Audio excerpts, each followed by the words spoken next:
दूसरों को हकीर जानने के लिए पहले खुद को छोटा होना पड़ता है। देखिए, अगर किसी शख्स के बारे में आपकी राय ज़्यादा अच्छी नहीं है, आप दूसरों को हमेशा हकीर समझते हैं, तो आपको खुद भी उस लेवल पर जाना पड़ेगा, अपनी सोच को उतना ही छोटा करना पड़ेगा, तभी आप उस बंदे को उस लेंस से देख सकेंगे। वरना जो है वो आपको लोग अगर आपको अपने आप से बेहतर भी नज़र आते हैं, लेकिन आपकी सोच अगर इतनी छोटी हो जाए,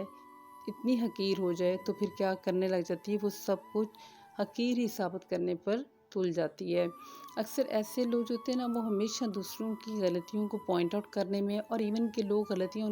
गलतियाँ ना भी करें, उनकी स्ट्रेंथ को भी वो गलतियाँ बनाकर दूसरों के सामने पेश करते हैं, और हमेशा खामियां ढूंढने में, उनको हाईलाइट करने में और अपने आप को बेहतर साबित करने में इन लोगों का बड़ा कमाल होता है।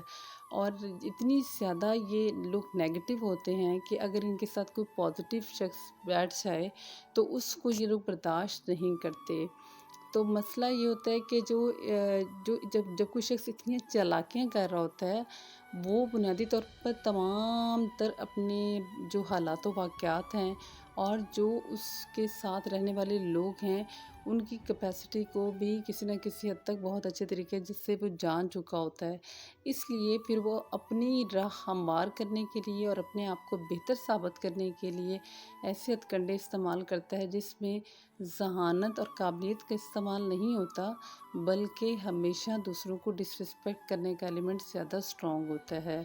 ऐसे लोग कभी भी लीडर नहीं बन सकते, ना लीडरशिप रोल अदा कर सकते हैं। अगर उनको कहीं किसी जगह पर इस तरह का मौका मिल भी जाए, तो उन पर अगर किसी का जो है हाथ, यानी शफ़क़त का हाथ भी ऐसे ही शख़्स का होगा जो उन जैसी नेचर का मालिक होगा। तो ऐसे लोग जो है ना, वो कुछ अर्सा तो कहीं किसी भी जगह सर्वाइव कर पाते हैं, लेकिन अगर उनको आप उनसे ये तवक्को करें कि वो आपके लीडर्स बन जाएंगे, तो वो कभी भी लीडर्स नहीं बन सकते।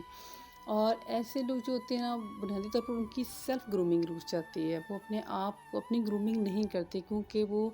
दूसरों पर इतना फोकस करते हैं कि उन्हें अपनी ज़ात भूल चुकी होती है।